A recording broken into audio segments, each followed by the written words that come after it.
اس video میں ہم سیکھیں گے کچھ نئی وکیبلری.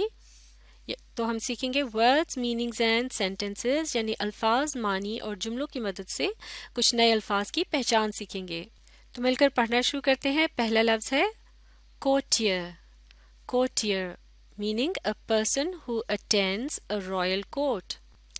a person کوئی شخص who attends جو شامل ہوتا ہے یا موجود ہوتا ہے a royal court ایک شاہی دربار یعنی جو شخص کسی شاہی دربار کا حصہ ہوتا ہے یا وہاں موجود رہتا ہے تو وہ کوٹیئر کہلایا جاتا ہے. اس کے لیے اردو میں لفظ درباری استعمال کیا جاتا ہے. جملے میں استعمال دیکھتے ہیں. The courtiers stood up when the king arrived. The courtiers درباری stood up کھڑے ہو گئے when جب the king arrived بادشاہ پہنچا. The courtiers stood up when the king arrived یعنی جب بادشاہ پہنچا تو درباری کھڑے ہو گئے. اگلا لفظ hue. hue meaning a color or shade. a color کوئی بھی رنگ اور شیڈ یعنی اس کا کسی بھی رنگ کا جو ہلکا یا گہرا رنگ ہوتا ہے وہ اس کا شیڈ کہلایا جاتا ہے. مثال کے طور پر یہ ایک ہرے رنگ کا پتا نظر آ رہا ہے اور اس طرف اب آپ دیکھ سکتے ہیں یہ اسی ہرے رنگ کا گہرا شیڈ ہے. اسی طرح سے اب یہاں آپ دیکھ سکتے ہیں اس ہرے رنگ کا ہلکا شیڈ. تو ان کو ہم کہہ سکتے ہیں ہیوز آف گرین یعنی ہرے رنگ کے مختلف ہلکے گہرے رنگ یا شیڈز. اس سے متعلق جملہ دیکھتے ہیں. The fields looked beautiful in hues of green. The fields کھیت looked beautiful خوبصورت لگ رہے تھے یا خوبصورت دکھائی دے رہے تھے. in hues of green یعنی ہرے رنگ کے ہلکے گہرے رنگوں میں یعنی شیڈز میں. The fields looked beautiful in hues of green یعنی ہلکے گہرے ہرے رنگوں میں کھیت خوبصورت دکھائی دے رہے تھے. اگلا لفظ scarcely. scarcely meaning only just or almost not. only just یعنی بالکل ذرا سا یا بہت کم اور یا پھر almost not یعنی نہ ہونے کے برابر یعنی اس سے مراد ہے کبھی کبھار یا بہت کم کم. تو اس کے لیے scarcely کا لفظ انگلش میں استعمال ہوتا ہے. جملے کی مدد سے سمجھتے ہیں. although they are in the same city but they scarcely ever meet. although اگرچہ they are وہ ہیں in the same city ایک ہی شہر میں but لیکن they وہ scarcely ever meet کبھی کبھار ہی ملتے ہیں. although they are in the same city but they scarcely ever meet. اس کی درست ادائیگی ہے scarcely. scarcely ایک مرتبہ پھر جملے کو پڑھتے ہیں. although they are in the same city but they scarcely ever meet. اگرچہ وہ ایک ہی شہر میں ہے لیکن وہ کبھی کبھار ہی ملتے ہیں. اگلا لفظ sculptor. sculptor meaning an artist who makes sculptures. an artist ایک فنکار who makes جو بناتا ہے sculptures یعنی مجسمے یا بت وغیرہ. جملہ دیکھتے ہیں. the sculptor made a toy car for his little son. the sculptor یعنی مجسمہ ساز made بنائی a toy car ایک کھلونا گاڑی for لیے his little son اس کا چھوٹا بیٹا. the sculptor made a toy car for his little son یعنی مجسمہ ساز نے اپنے چھوٹے بیٹے کے لیے ایک کھلونا گاڑی بنائی. اگلا لفظ toil. toil meaning to work very hard. to work کام کرنا very hard بہت زیادہ محنت سے یعنی جب بہت زیادہ محنت مشقت کی جاتی ہے تو اسے toil کرنا کہتے ہیں. جملہ دیکھتے ہیں. the farmer toiled hard to get a good crop. the farmer کسان toiled hard بہت زیادہ محنت کی to get حاصل کرنے کے لیے a good crop اچھی فصل. the farmer toiled hard to get a good crop یعنی کسان نے اچھی فصل حاصل کرنے کے لیے خوب محنت کی یا پھر سخت محنت کی. اگلا لفظ voluminous.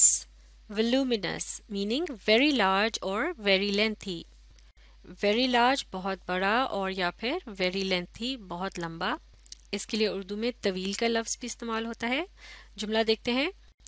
remembrance of things past by Marcel Proust is the most voluminous novel in the world.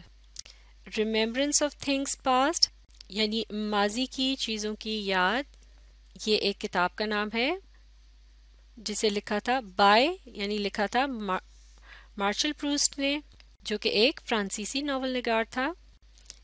آگے دیکھتے ہیں. ہے the most voluminous یعنی سب سے زیادہ لمبی novel in the world یعنی دنیا کا novel. Remembrance of Things Past by Marcel Proust is the most voluminous novel in the world. یعنی مارشل پروسٹ کا لکھا ہوا Remembrance of Things Past دنیا کا سب سے لمبا ناول ہے. اگلا لفظ reciprocate. Reciprocate meaning to do the same in return. To do کرنا the same ویسا ہی in return بدلے میں، یعنی بدلے میں ویسا ہی کرنا یا اسی طرح سے ہی پیش آنا جیسے کہ کوئی دوسرا شخص آپ کے ساتھ پیش آیا ہو. مثال کے طور پر اچھی بات کا جواب اچھی بات سے ہی دینا. جملہ دیکھتے ہیں. The master reciprocated his servant's honesty by paying him more than his salary. The master Malik reciprocated یعنی بدلہ دیا اس کے servant's honesty ملازم کی ایمانداری by paying ادا کرتے ہوئے him اس کو more زیادہ than his salary اس کی تنخواہ سے. The master reciprocated his servant's honesty by paying him more than his salary. یعنی مالک نے نوکر کی ایمانداری کا بدلہ چکاتے ہوئے یا اس کا بدلہ دیتے ہوئے اسے اس کی تنخواہ سے زیادہ دیا. یا پھر آسان الفاظ میں یوں بھی کہہ سکتے ہیں کہ مالک نے اس کے نوکر کی ایمانداری کے بدلے اسے اس کی تنخواہ سے زیادہ دیا. اگلا لفظ affirmative meaning to agree with a statement or request. To agree with یعنی ماننا، a statement کوئی بھی بات، اور request یعنی التجا، جیسے کہ کوئی کسی سے کوئی کام کرنے کی منت وغیرہ کرتا ہے تو اسے ریکویسٹ کہا جاتا ہے. یعنی کسی بھی بات یا ریکویسٹ کا جب ایک مثبت یا پازیٹیو یا اچھا جواب دیا جاتا ہے تو اسے افرمیٹیو جواب کہتے ہیں. جملہ دیکھتے ہیں. Their reply to the invitation was affirmative. Their reply ان کا جواب to the invitation دعوت نامے کے جواب میں یا کی طرف was تھا affirmative مثبت، جس کا مطلب ہوتا ہے کسی چیز کو مان لینا. تو اس طرح سے اس جملے کے لحاظ سے ہم کہہ سکتے ہیں قبول کرنا. affirmative کے لیے قبول کرنا بھی کہہ سکتے ہیں. Their reply to the invitation was affirmative یعنی دعوت نامے پر ان کا جواب مثبت تھا، یعنی کہ انہوں نے دعوت نامے کو قبول کر لیا. اگلا لفظ clatter meaning a continuous sound of hard objects falling or striking each other. A continuous لگاتار sound آواز of hard objects یعنی سخت چیزیں falling گرنے کی اور یا پھر striking ٹکرانے کی each other ایک دوسرے کے ساتھ. A continuous sound of hard objects falling or striking each other یعنی جب لگاتار کچھ سخت چیزوں کے گرنے یا آپس میں ٹکرانے کی آواز آ رہی ہوتی ہے تو اس آواز کو clatter کہا جاتا ہے. جملہ دیکھتے ہیں. The clatter of knives and forks was the only noise at the dinner table. The clatter یعنی چیزوں کا آپس میں ٹکرانے کا شور of knives and forks چھری اور کانٹے was تھا the only noise واحد آواز یعنی صرف وہی آواز آ رہی تھی at the dinner table رات کے کھانے کی میز پر. The clatter of knives and forks was the only noise at the dinner table یعنی چھری کانٹوں کے آپس میں ٹکرانے کی آواز وہ واحد آواز تھی یا شور تھا جو کہ رات کے کھانے کی میز پہ سنائی دے رہا تھا. اس کا مطلب یہ ہوا کہ سب بڑی خاموشی سے کھا رہے تھے اور صرف ان کے چھری کانٹا چلانے کی آوازیں آ رہی تھیں. اگلا لفظ level crossing meaning a place where a railway and a road cross each other. A place یعنی جگہ where جہاں a railway یعنی ریل گاڑی کا راستہ and اور a road سڑک cross each other ایک دوسرے کو کاٹتے ہیں. یا آ کر ملتے ہیں، یعنی ریل گاڑی کا راستہ اور سڑک جہاں پر ایک دوسرے کو آپس میں کاٹتے ہیں، اس پوائنٹ یا جگہ کو لیول کراسنگ کہا جاتا ہے، یعنی اس جگہ پر ریلوے کے ٹریک کے بیچ میں سے ہی سڑک گزر رہی ہوتی ہے۔ جملہ دیکھتے ہیں، The gates at the level crossing were shut to stop the traffic while the train passed.